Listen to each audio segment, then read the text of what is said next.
Apakah hukum orang yang tidak mandi wajib? Dia syarat sah semayang bersuci termasuk mandi. Iza saqata syartun saqata masyrut. Tak ada mandi, tak ada semayang. Tak ada semayang, masuk dalam kubur kena katok. Nabi jalan-jalan dengan sahabat, ada 2 kubur. Nabi berhenti dan Nabi rasa dalam keadaan seperti sesuatu yang berat. Lalu kemudian Nabi berkata, innahuma yu'azzabani. 2 penghuni kubur sedang kena seksa sekarang ini. Amma ahduhuma, salah satu mayat ini, napa, yamshi fil ardi namimah. Ketika hidup di dunia suka berjalan ke rumah orang, memburuk-burukkan jiran tetangga. Wa amal akhar la yastanzi anil baul. Yang satu lagi mayat kena azab kerana najis kena kepada pakaiannya, dia tetap semayang juga.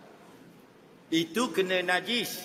Faham lagi? Kena sikit air kecil, semayang.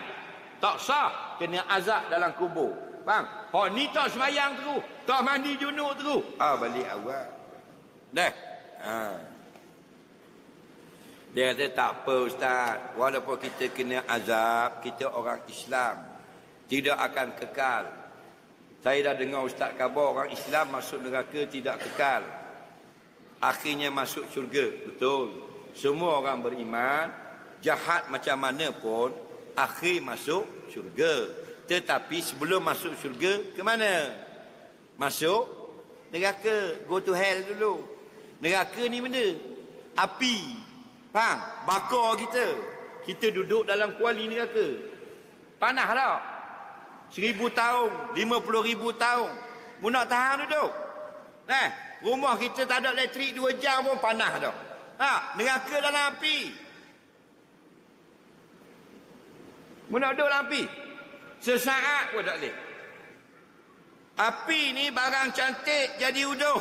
Barang comel jadi uduh. Kereta BMW lawa-lawa, Lamborghini, Porsche terbakar. Jadi makin comel, makin uduh. Makin uduh. Faham? Itu baru api dunia. Rumah banglo 8 juta. Makan di api. Uduh ke comel? Uduh. Pelakon Hollywood, comel-comel. Bukan jaga jambang, dia mereka. Pelakon Hollywood terkenal perempuan. Lawa tak? Comel tak? Mata biru. Hidung macam burung raja udang. Pipi merah, pelakon pujaan dunia. Betul tak? Comel tak? Tak beriman pada Allah, masuk dalam api, jadi huduh.